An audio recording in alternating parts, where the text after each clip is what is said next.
ലോകമൊട്ടാകെയുള്ള പാഴ്പ്രദേശങ്ങളിലും പാതയോരങ്ങളിലും കണ്ടുവരുന്ന ഔഷധ മൂല്യമുള്ള ഒരു കുറ്റിച്ചെടിയായ ഊർപ്പണത്തെയാണ് പുഷ്പക് എന്ന് പരിചയപ്പെടുത്തുന്നത്.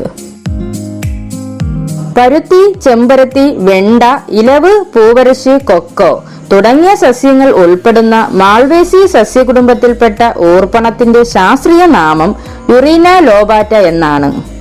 സീസർ വീടെന്ന് പരക്കെ അറിയപ്പെടുന്ന ഇതിനെ ഊർപ്പം, വട്ടൂർപ്പം, ഊർപ്പൻ, ഉത്തിരം എന്നിങ്ങനെ മലയാളത്തിൽ പല പേരുകളിലായി പ്രാദേശികമായി അറിയപ്പെടുന്നു. 3 മീറ്റർ വരെ പൊക്കത്തിൽ ശാഖകളായി വളരുന്ന ഊർപ്പണത്തിന്റെ ഇലകൾക്ക് അണ്ഡാകൃതിയും പൂക്കൾ പിങ്ക് നിറത്തിൽ ചെമ്പരത്തിപ്പൂവിനോട് സാദൃശ്യമുള്ളതും പുറമെ രോമാവൃതമായ കായ്കളിൽ വിത്തുകളും കാണപ്പെടുന്നു.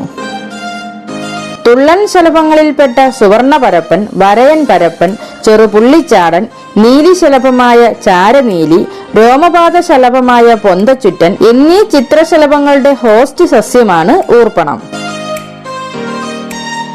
പലയിടങ്ങളിലും കളസസ്യമായി കണക്കാക്കുകയും IUCN സ്റ്റാറ്റസിൽ ലീസ്റ്റ് കൺസേണുമായ ഊർപ്പണത്തിന്റെ ഔഷധ ഗുണം പെയിൻ റിലീഫായും ഇൻഫെക്ഷൻസിനെതിരെയും നീരിനും ചുമയ്ക്കും മുറിവുകൾ ഉണങ്ങുന്നതിനും പ്രമേഹത്തിനും മറ്റും ഉപയോഗിക്കപ്പെടുന്നു.